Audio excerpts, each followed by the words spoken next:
right, welcome to the Trillium Show, where each week we discuss different tips to help you improve your mind, your body, and your life. I'm your host, board-certified plastic surgeon and medical director of Trillium Plastic Surgery and Aesthetics, Dr. Jason Hall. And you don't need anything I have to offer. You may want it, but you certainly don't need it. Cosmetic surgery is a specialty that is full of misconceptions. What we can do, what we can't do, and recently our specialty has been in the news for things that we shouldn't be doing. This show is kind of an homage to David Letterman's top 10 lists from back in the days of the Late Show with Letterman. If you're interested in plastic surgery in 2024, you know about Letterman's top 10 lists. So without further ado, here we go. Number 10, I operate with a scalpel, not a magic wand. Surgery requires incisions to get anything accomplished. And anytime the skin is cut, there's going to be a scar. As a plastic surgeon, my incisions are hidden in locations that are as inconspicuous as possible, but scarless surgery is science fiction, unless you're talking about scarless mole removal, which I have a podcast about, which is almost completely scarless. And you can learn about that procedure in this corner here. 9, patients are more responsible for your healing than your surgeon or the device. When you choose to undergo cosmetic surgery, you need to be aware that there may be a chance the scar may not heal well, or your treatment results will be underwhelming. Every incision and closure that I perform is made the same way and closed with the same materials. For most patients, the result is a thin scar that fades to a pencil-thin white line. However, some patients have scars that are red or raised or ugly, and that may itch or be painful. In many cases, this has more to do with genetics than it does with the incision closure. Many patients know they've formed bad scars because they've had cuts, incisions, or piercings in the past that have been problems. And if we know this ahead of time, we can intervene with scar management techniques early. But in some cases, it's only something that we find out after the procedure. So if you can't accept the possibility that your scars may not be ideal, then you should reconsider having elective cosmetic surgery. The same thing is true for collagen building treatments, such as radiofrequency microneedling. These treatments rely on your body building collagen in response to the treatments. If your body can't or won't build enough collagen, the results of the treatment may be underwhelming. 8, there is no such thing as perfect symmetry. The only perfect symmetry comes from God, and I, or any other surgeon, can't create it for you. No one is born being perfectly symmetric. And there are differences in every part of our body that we have two of: eyes, ears, nostrils, breasts, etc. We can improve asymmetries, sometimes to the point of them being hard to notice. After surgery, though, if you look hard enough, you'll always be able to see them. If you can't accept some degree of asymmetry after surgery, or are expecting perfect symmetry between right and left sides, then you shouldn't have surgery. You will only be disappointed in the results. Number 7, the law of gravity is a law for a reason. Much of what cosmetic surgery attempts to do is reverse the effects of gravity. Defying gravity, though, is impossible. If I could figure out how to do that, I'd take the billions of dollars it would earn, I'd collect my Nobel Prize, and I would retire tomorrow. Facelifts, breast lifts, brow lifts all offer improvement in sagging areas, but the effects of gravity continue after your procedure. No procedure will stop time. As soon as surgical dressings are put on, gravity starts to take effect again. Reversing the effects of gravity has a limited lifespan, and your soft tissue quality will dictate how soon after surgery we need to consider a second procedure. Number 6, complications happen. Even though safety is the most important aspect in elective cosmetic plastic surgery, complications happen. They can be anything from a minor stitch abscess, like a pimple on your incision, to a fatal pulmonary embolus or blood clot that goes to your lungs. Complications happen to all surgeons.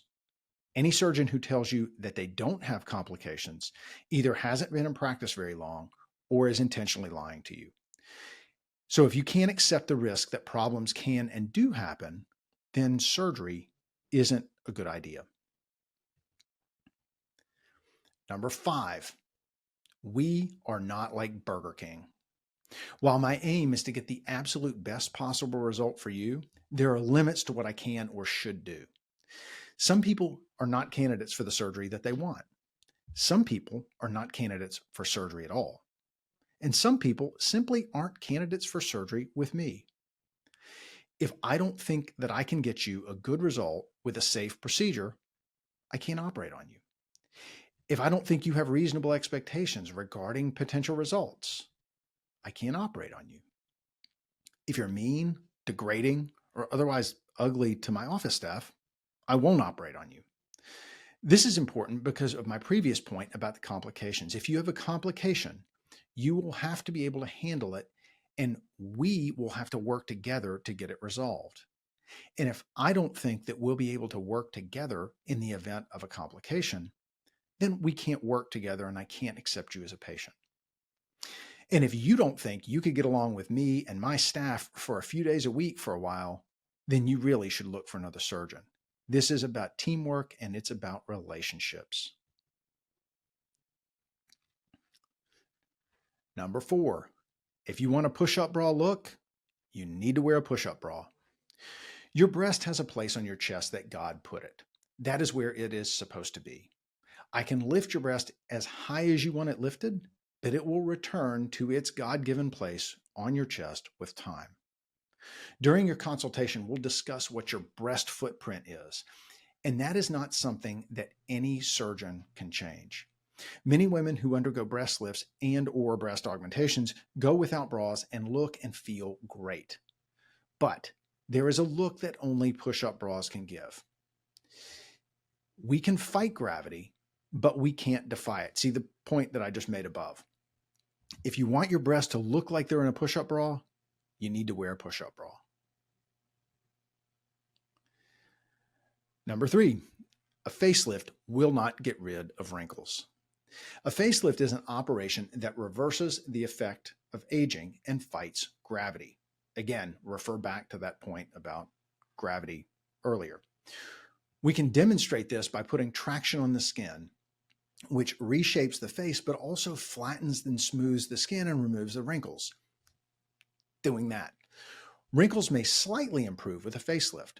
However, wrinkles are a skin problem, and the skin needs to be treated, typically with a long-term treatment plan that includes topical skincare and laser treatments, in order to get the best result.